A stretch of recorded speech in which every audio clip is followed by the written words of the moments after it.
सिंधु देश मुक़द्दर आहे साईं GM सैयद रहबर आहे।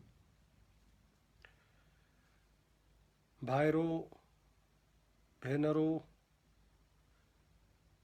सिंधवासियो जिए सिंधु देश जिए साईं GM। अॼु मां सिंध जे क़ौमी कारकुननि ऐं बाशऊर सिंध सां मुखातिब आहियां। सिंध जा उस्ताद, दानिश्वर, सहाफ़ी, सियासी कारकुन, क़ौमी कारकुन, अॼु मां चाहियां थो त पाण सभु गॾु वेही ऐं सिंध जे मौजूदा सूरत हाल ते गौर वीचार कयूं, हिक ॿिए सां ॻाल्हायूं, हिक ॿिए खे सम्झूं, हिक ॿिए खे सम्झायूं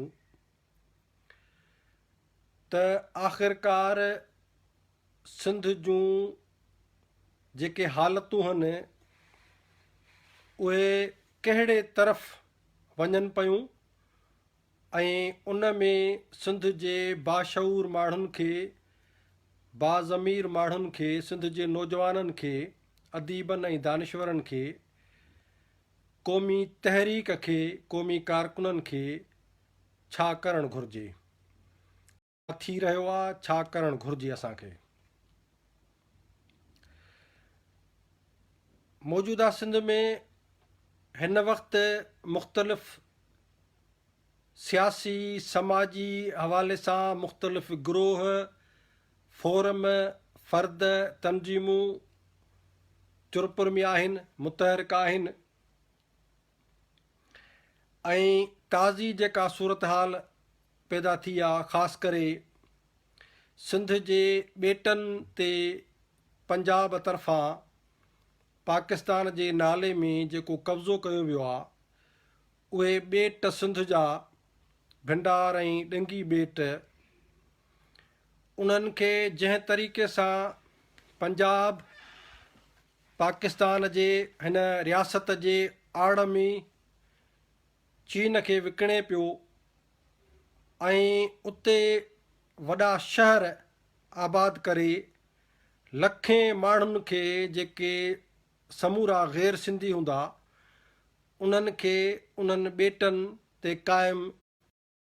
में आबाद कयो वेंदो, जंहिंसां हिकु त सिंधी क़ौम अक़लियत में तब्दील थींदी, सिंध जी डेमोग्राफी सां हथ चुरांद थींदी।